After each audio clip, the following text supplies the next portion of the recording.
प्यारे बच्चों, आप सभी का हमारे चैनल पे बहुत बहुत स्वागत है। जितने भी विद्यार्थी क्लास 10th में हैं और 4 मार्च को विज्ञान का पेपर देने वाले हैं, तो मेरे प्यारे बच्चों विज्ञान का एक वायरल मॉडल पेपर लेकर के आ चुके हैं। और बच्चों, इस वीडियो के माध्यम से मैं आप सभी को इस पूरे वायरल मॉडल पेपर का A to Z full solution board exam की कॉपी पर सॉल्व करके दिखाने वाला हूं। और बच्चों, ये जो पेपर है ना, बिल्कुल 100% वायरल पेपर है। मिल गया 10th का विज्ञान का पेपर, बिल्कुल 100% वायरल पेपर लेकर के आ चुका हूं। और मेरे प्यारे बच्चों, पूरा पेपर हल सहित बताने वाला हूं, यानी कि एक एक पेपर का सलूशन, एक एक प्रश्न का सलूशन आप सभी को इस वीडियो के माध्यम से पूरा डिटेल में बताने वाला हूं। और बच्चों, एक बात मैं पूरी गारंटी के साथ बोल सकता हूं कि जो भी बच्चा ईमानदारी से इस पूरे वायरल पेपर का सलूशन एंड तक देख लेता है, तो विज्ञान वाले पेपर में 70 में 70 नंबर पक्का कर जाएगा। इस बात की 100% गारंटी है।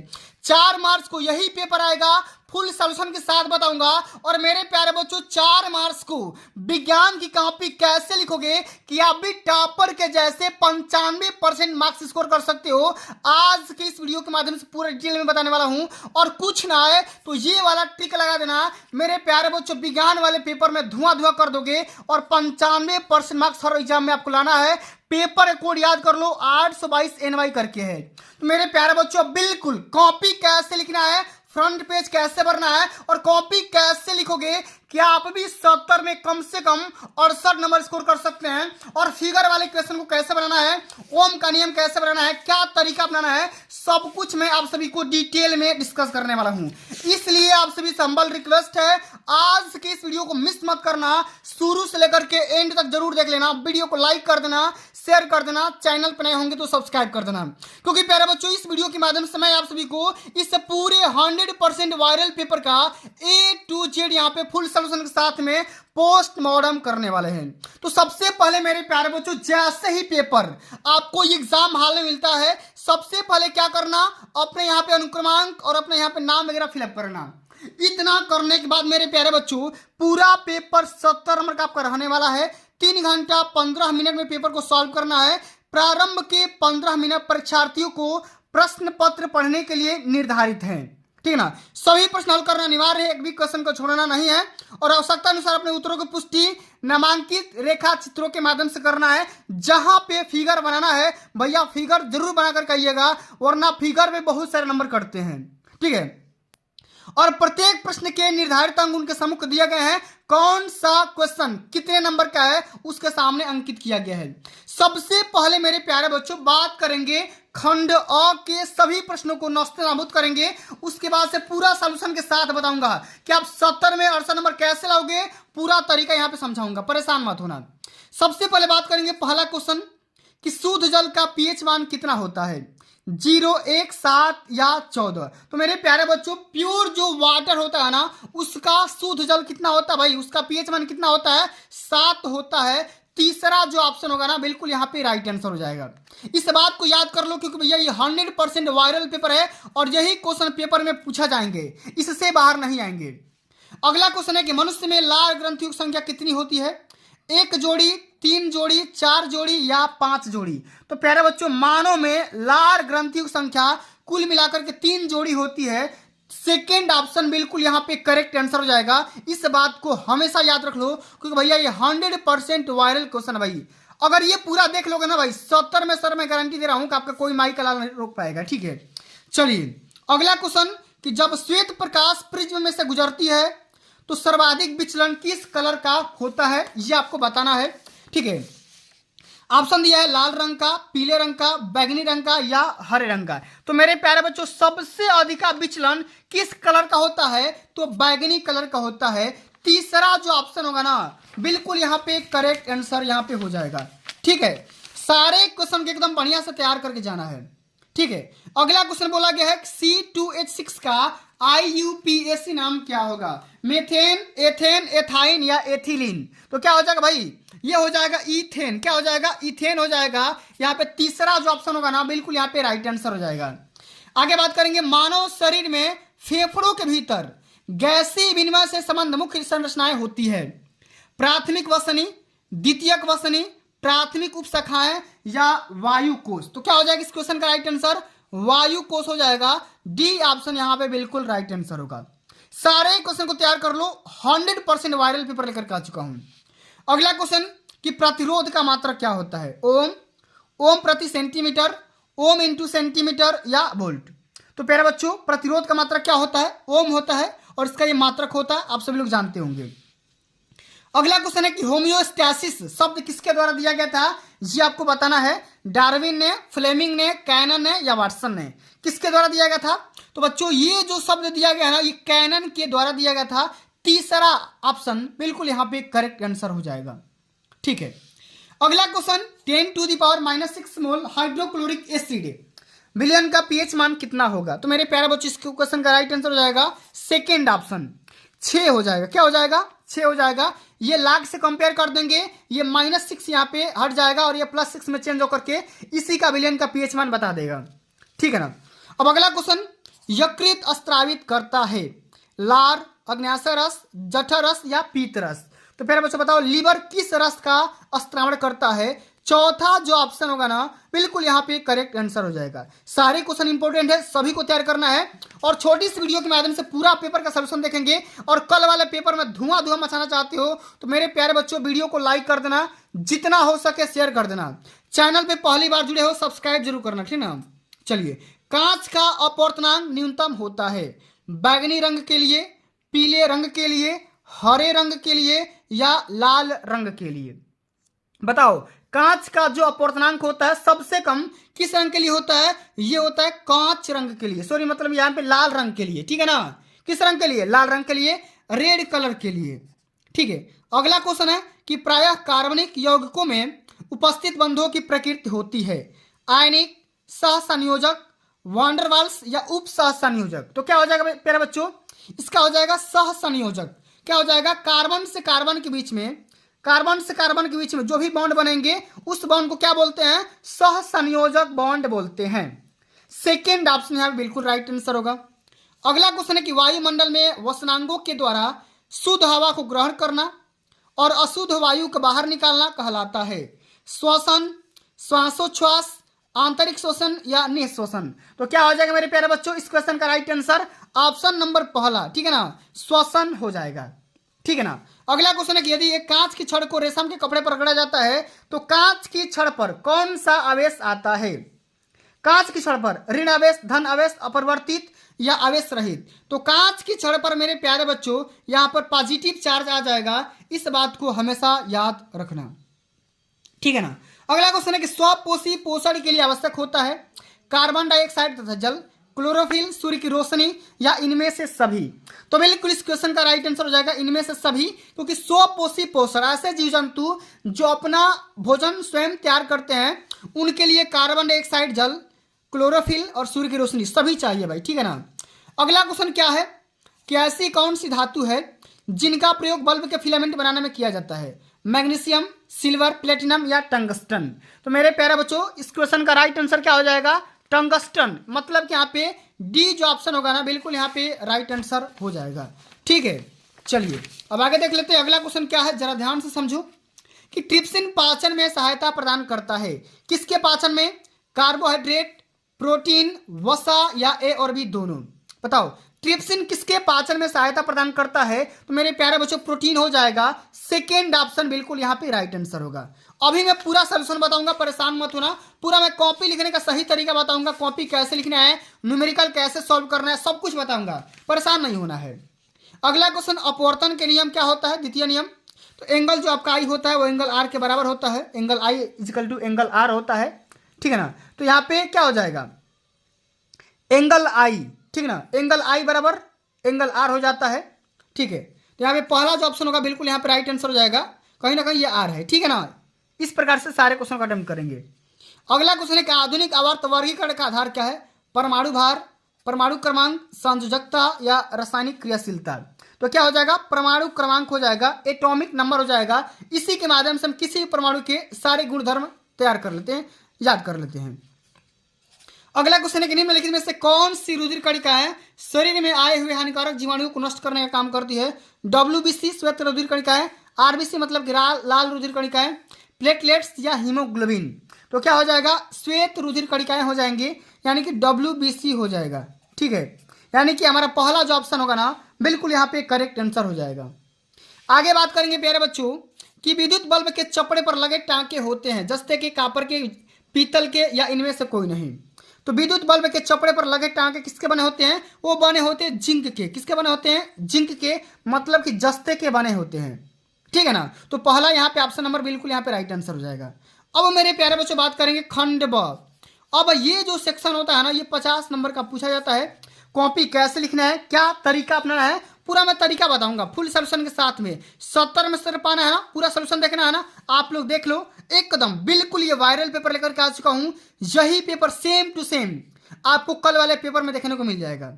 ठीक है, रात को भी देख रहे हो भाई, देख लो, पेपर देख करके चले जाओ, इसमें से गारंटी बोल रहा हूँ बहुत सारा नंबर यहाँ से मिल जाएगा। अगला क्वेश्चन बोल रहा है, पहला नंबर क्वेश्चन, एक मोटर बाइक पर पीछे से आ रहे किसी अन्य वाहन को देखने के लिए 2 मीटर वक्रता त्रिज्या का एक उत्तल दर्पण लगा है। तो बाइक के पीछे से आ रहे एक वाहन जिसकी दूरी बाइक से किसी समय 4 मीटर की है, तो गणना करके बताइए उसका प्रतिबिंब दर्पण से कितनी दूरी पर और कहां पर दिखेगा। किरण अरे के माध्यम से समझाना भी है।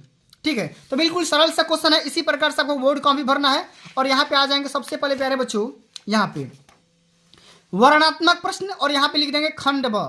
ठीक है ना, इसी प्रकार से कॉपी सॉल्व करोगे पूरा नंबर मिलेगा, एक भी आपका नंबर यहाँ से नहीं कटेगा। मैं गारंटी ले सकता हूँ कोई माई के लाल आपका यहाँ पे नंबर नहीं काट पाएगा अगर आप इस आइडिया के साथ कॉपी लिखोगे। सबसे पहले यहाँ पे हेडिंग लगा दूँ, जो भी डाटा इस क्वेश्चन में दिया गया है।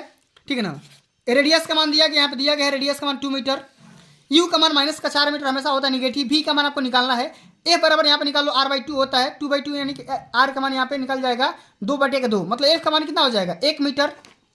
तो हमने क्या पता कर लिया, आर का मान निकाल लिया, आर की वजह से हमने एफ का मान निकाल लिया, यू का मान दिया है और वी का मान निकालना है। प्यारे बच्चों हम सभी लोग जानते हैं कि किसी भी दर्पण का जो सूत्र होता है वो क्या होता है, 1/f बराबर 1/v प्लस 1/u होता है। सभी को पता है इतना चीज, कहीं से कोई दिक्कत आने वाला है नहीं। अब मेरे प्यारे बच्चों यहाँ से एफ का मान 1 और यू का मान -4 इसमें रख लोगे, भी का मान ऑटोमेटिक निकल कर आ जाएगा, यानी कि 1/v बराबर 1/f माइनस 1/u हो जाएगा, 1/1 माइनस 1/-4, मतलब कि माइनस माइनस प्लस हो जाएगा और ये 4 + 1 माने 5/4 हो जाएगा। भी का मान पलट जाएगा माने 5 कुल मिलाकर के 4/5 हो जाएगा, यानी कि 0.8 मीटर यहाँ पे आंसर निकल करके आ जाएगा। अब मेरे प्यारे बच्चों इसका यहाँ पे राइट आंसर के साथ यहाँ पे आपके यहाँ पे फिगर भी बनाना है, डायग्राम। तो डायग्राम के माध्यम से यहाँ पे एक उत्तल दर्पण बना दो, इसको दर्शा दो, यहाँ पे वस्तु रख दो, टकरा दो यहाँ पे जहाँ पे बनेगी वास्तविक प्रतिबिंब या कोई प्रतिबिंब यहाँ पे बढ़िया से दिखा दो, पूरा नंबर यहाँ से पा जाओगे, एक भी आपका नंबर नहीं कटेगा। इसी प्रकार से कॉपी के हर एक क्वेश्चन को सॉल्व करना है, गारंटी बोल रहा हूँ कि 70 में 70 नंबर पक्का मिलेगा, और इस प्रकार से सारे न्यूमेरिकल को हल करना है।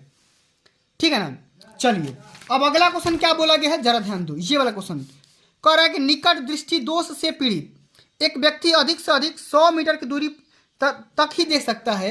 गणना करके बताइए कि सही दृष्टि के लिए अर्थात अनंत दूरी तक देख सकने के लिए उसे किस प्रकृति, ठीक है ना, किस प्रकृति और किस फोकस दूरी के लेंस का प्रयोग करना होगा। किरण आरेख भी बनाइए। तो सबसे पहले जो भी डाटा दिया गया है क्वेश्चन में उसको यहाँ पे लिखिए, उसके बाद कौन डाटा फाइंड करना है उसके हिसाब से फार्मूला अप्लाई कर लीजिए आराम से। प्रश्नोत्तर संख्या सेकेंड, कौन कौन डाटा दिया गया है, भी का मान -100 सेंटीमीटर यहाँ पे दिया गया है। ठीक है ना, इतना दूरी तक देख सकता है, यानी कि जो आपका प्रतिबिंब होगा इतना दूरी तक बन सकता है। यू का मान आपको इन्फिनाइट में रखना है, एफ का मान आपको यहाँ पे निकालना है। तो प्यारे बच्चों हम जानते हैं कि लेंस का सूत्र क्या होता है, 1/f बराबर 1/v माइनस 1/u होता है, दर्पण का सूत्र प्लस होता है और यहाँ पे लेंस में यहाँ पे माइनस हो जाता है। चूंकि एफ आपको निकालना है, बी का मान यहाँ पे -100 और यू का मान यहाँ पे इन्फिनाइट रख लो, इसका मान 0 हो जाएगा और 1/f बराबर माइनस क्या हो जाएगा -1/100, एफ का मान निकालोगे -100 मीटर और ये आपका आंसर निकल करके आ जाएगा। और इसी प्रकार से यहाँ पे एक दर्पण रख दो, अवतल लेंस, ठीक है ना, अवतल लेंस रख दो और यहाँ पे नेत्र के माध्यम से पूरा डायग्राम बना दो, पूरा नंबर मिल जाएगा एकदम। यही तरीका होता है भाई, टॉपर इसी प्रकार से टॉप करते हैं, इसी प्रकार से कॉपी सॉल्व करते हैं। और यहाँ पे देखो कितना अच्छा तरीका से ओम का नियम लिखा गया है। अगर मेरे भाई इस तरीके से कॉपी लिख कर आ जाओगे, गारंटी बोल रहा हूँ 70 में से एक भी आपका नंबर नहीं कटेगा, पूरा नंबर मिलेगा। क्वेश्चन क्या है, सबसे पहले क्वेश्चन को समझो। ओम का नियम क्या होता है, इसकी व्याख्या संबंधित विद्युत परिपथ बना करके कीजिए और यह अभी बताइए कि एक विद्युत चालक का प्रतिरोध किन किन बातों पर डिपेंड करता है, यानी कि निर्भर करता है। अब इस क्वेश्चन को कैसे सॉल्व करोगे जरा ध्यान से समझो।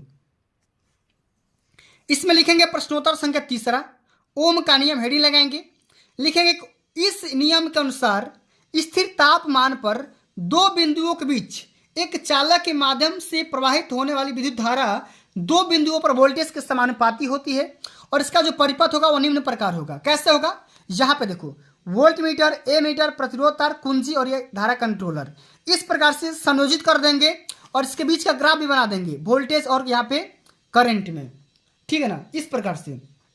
चलिए अब मेरे प्यारे बच्चों यहाँ पे समझिएगा बात को। क्वेश्चन ये पूछा गया है कि इसका नियम क्या होगा, तो भी प्रोपोर्शनल आई हो जाएगा, प्रोपोर्शनल का साइन हटाएंगे, आर कांस्टेंट आ जाएगा जो कि प्रतिरोध का काम करता है, तो भी बराबर क्या हो जाएगा, आई इंटू आर हो जाएगा। इस फार्मूला को जरूर लेकर के आइएगा वरना नंबर यहाँ से कट जाएंगे। अब एक और क्वेश्चन पूछा गया था कि विद्युत चालक का प्रतिरोध किन किन बातों पर निर्भर करता है। लिखेंगे चालक का प्रतिरोध निम्न बातों पर डिपेंड करता है। सबसे पहले तो चालक की लंबाई पे करेगा, अनुप्रस्थ काट के क्षेत्रफल पे करेगा और उनकी प्रकृति पे करेगा, इतने सारी चीज़ों पे वो डिपेंड करता है, ठीक ना। कोई भी रेजिस्टेंस इतने सारी चीज़ों पे डिपेंड करता है। इसी प्रकार से सॉल्व करना है, पूरा नंबर मिलेगा, एक भी नंबर नहीं कटेगा, ठीक है ना। चलिए अब इसी प्रकार से मेरे प्यारे बच्चों अगला question very very most important question है, जनरेटर के बारे में लिखना है। क्या है क्वेश्चन, जरा ध्यान से समझो। कह रहे कि एक विद्युत मोटर का कार्यकारी सिद्धांत क्या होता है, इसकी रचना एवं कार्य विधि का चित्र बना करके स्पष्ट वर्णन करिए, अथवा परिवर्तित विद्युत धारा यंत्र का कार्यकारी सिद्धांत क्या है, इसकी रचना एवं कार्य विधि का चित्र बना करके स्पष्ट करिए, वर्णन करिए। अब दोनों क्वेश्चन में से किसी एक क्वेश्चन को सॉल्व करना है, ठीक है, किसी एक क्वेश्चन को। तो मेरे प्यारे बच्चों हम यहाँ पे मोटर को नहीं बल्कि जनरेटर को सॉल्व करने वाले हैं, ठीक है। जनरेटर क्या होता है सबसे पहले इसको समझिएगा। इसी प्रकार से कॉपी लिखना है और इसी प्रकार से सभी आपको आंसरिंग भी करना है। सबसे पहले यहाँ पे हेडिंग लगाओ विद्युत जनित्र, ठीक है। इसमें क्या लिखेंगे कि यह यांत्रिक ऊर्जा को विद्युत ऊर्जा में कन्वर्ट करता है, माने मैकेनिकल को इलेक्ट्रिकल में चेंज करता है। विद्युत जनित्र विद्युत चुंबकीय प्रेरण के सिद्धांत पे काम करता है। आगे लिखेंगे कि चुंबकीय, ठीक ना, क्या लिखेंगे, सिद्धांत लिख देंगे कि जब किसी बंद कुंडली को चुंबकीय क्षेत्र में तेजी से घुमाया जाता है तो उसमें से गुजरने वाली चुंबकीय फ्लक्स रेखाओं में निरंतर परिवर्तन होता रहता है, जिसके कारण कुंडली में एक प्रेरित विद्युत वाहक बल उत्पन्न हो जाता है और यह बाह्य परिपथ और कुंडली में प्रेरित धारा बहने लगती है, अतः कुंडली को घुमाने में व्यय यांत्रिक ऊर्जा विद्युत ऊर्जा में परिवर्तित कर देती है, यह हो जाती है। रचना भी लिख देंगे यहाँ पे। प्रत्यावर्ती धारा यंत्र के चार मुख्य भाग होते हैं, आर्मेचर होता है, क्षेत्र चुंबक होता है, सर्पी वलय होता है और ब्रुश होता है। इसी प्रकार से जनरेटर के बारे में परिभाषा लिखना है, सिद्धांत लिखना है और यहाँ पे कंस्ट्रक्शन है, रचना लिख देना है, पूरा नंबर यहाँ से पा जाओगे, ठीक है ना। अब मेरे प्यारे बच्चों अगला क्वेश्चन क्या बोल रहा है, ये वाला क्वेश्चन केमिस्ट्री का क्वेश्चन है। समझिए क्वेश्चन कि निम्नलिखित यौगिकों की संरचनाएं चित्रित करना है। आपको यहाँ पे कहने का मतलब है कि IUPAC नाम दे रखा है, ठीक है, सबका IUPAC नाम दे रखा है। इसका स्ट्रक्चर बनाना है, क्या बनाना है, इसका स्ट्रक्चर बनाना है आप सभी को। अब कैसे स्ट्रक्चर बनाओगे, प्रोपेनॉल का 2 मेथिल पेंटेनोइक एसिड का, प्रोपीन का 2 मेथिल ब्यूटेनॉल सेकेंड का। अब इसको कैसे सॉल्व करोगे जरा समझिएगा, एकदम आसान भाषा में बता रहा हूं, इसको समझ लीजिए, रट लीजिए, जो मन करे वो कर लीजिए, नोट कर लीजिए, क्योंकि कल वाले पेपर में जब ये क्वेश्चन आएगा ना भाई दिमाग की बत्ती खुल जाएगी। प्रश्नोत्तर संख्या 5 लिख देंगे। अब सबसे पहला हमारा क्वेश्चन क्या था, प्रोपेनॉल, अल आता है ना तो CHO अंत में आ जाएगा, CH3CH2CHO आ जाएगा, ठीक है ना। इस प्रकार सॉल्व कर लेंगे, प्रोपेनॉल हो जाएगा। अगला क्वेश्चन था 2 मेथिल पेंटेनोइक एसिड, C6H12O2 हो जाएगा। अच्छा प्रोपीन का क्या होता है, प्रोपीन होता है C3H6 हो जाएगा और 2 मेथिल ब्यूटेनॉल सेकेंड क्या हो जाएगा, C5H12O हो जाएगा। इस प्रकार से सारे स्ट्रक्चर हम यहाँ पे तैयार कर लेंगे, बोर्ड एग्जाम के पेपर में हर साल पूछा जाता है मेरे प्यारे बच्चों, ठीक है ना।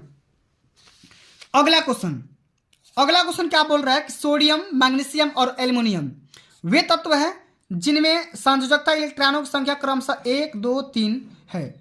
अब पहला क्वेश्चन बोल रहा है कि किसकी परमाणु त्रिज्या अधिकतम है और अगला है कि कौन सबसे कम अभिक्रियाशील है। ये दोनों क्वेश्चन बताना है और साथ में रीजन भी आपको बताना है, कारण भी बताना है।